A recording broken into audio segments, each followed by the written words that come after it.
Hello बच्चों, let us see this question. Write a note on path of a constitution for India. तो हमें path of a constitution for India पे एक note लिखना है. Now let us see the key concept for this question. So the key concept is constitution. Constitution.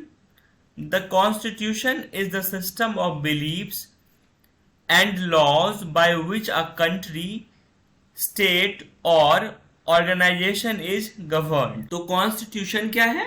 एक set of law है, system of beliefs है, जिसके बेसिस पे किसी कंट्री, स्टेट या ऑर्गेनाइजेशन को गवर्न किया जाता है, रूल किया जाता है. Now right a note on path of a constitution for India. Now let us right the note.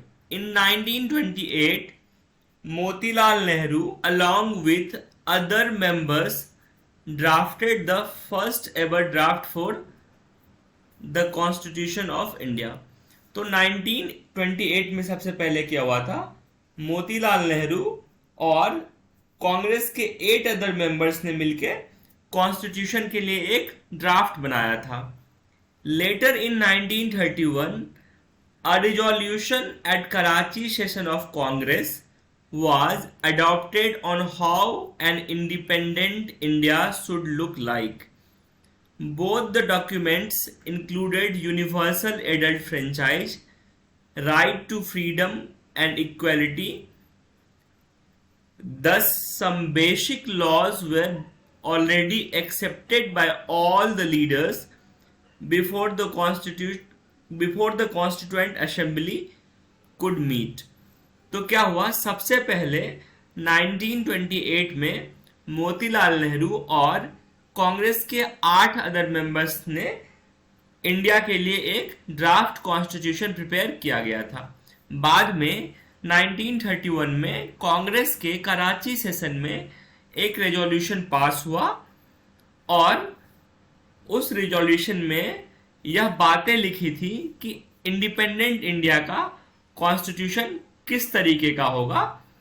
और ये जो दोनों डॉक्यूमेंट्स थे, 1928 का ड्राफ्ट कॉन्स्टिट्यूशन और 1931 का रिजोल्यूशन एट कराची सेशन, इनमें कुछ चीजें इंक्लूडेड थी, जैसे कि universal adult franchise, right to freedom and equality.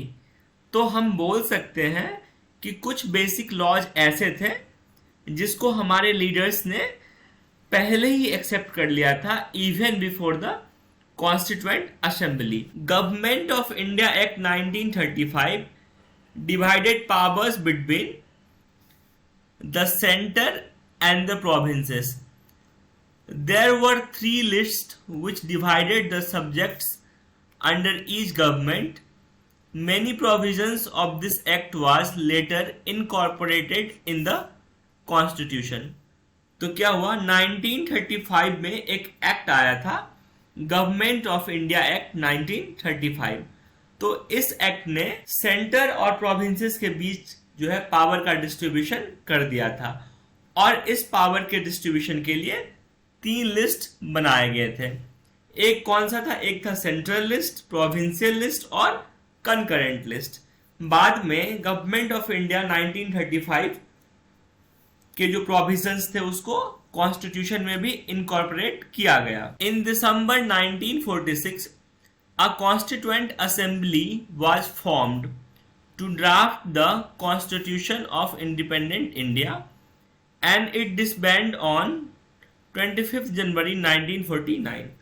तो दिसंबर 1946 में एक कॉन्स्टिट्यूएंट असेंबली फॉर्म किया गया इंडियन कॉन्स्टिट्यूशन को ड्राफ्ट करने के लिए, और इस असेंबली को 25 जनवरी 1949 को भंग कर दिया गया, डिसबैंड कर दिया गया. The final document had 22 parts, 395 articles and 8 schedule. It took 2 years, 11 months and 17 days. और इन सालों के बीच जो है कॉन्स्टिट्यूशन का एक ड्राफ्ट प्रिपेयर हुआ जिसमें कि 22 पार्ट्स थे, 395 आर्टिकल्स थे और 8 शेड्यूल्स थे. इसको पूरा करने में कॉन्स्टिट्यूएंट असेंबली को 2 साल 11 महीने और 17 दिनों का समय लगा। Finally the constitution was passed and adopted by the assembly on 26 November 1949. It came into force on 26 January 1950, which is celebrated as Republic Day. तो क्या हुआ? फाइनली इतने मेहनत के बाद कॉन्स्टिट्यूएंट असेंबली ने ड्राफ्ट कॉन्स्टिट्यूशन को एडॉप्ट कर लिया 26 नवंबर 1949 को। उसके बाद 26 जनवरी 1950 को इसे लागू कर दिया गया और उसी दिन से हम 26 जनवरी 1950 को रिपब्लिक डे यानी गणतंत्र दिवस सेलिब्रेट करते हैं। I hope you understood it well. Thank you. All the best.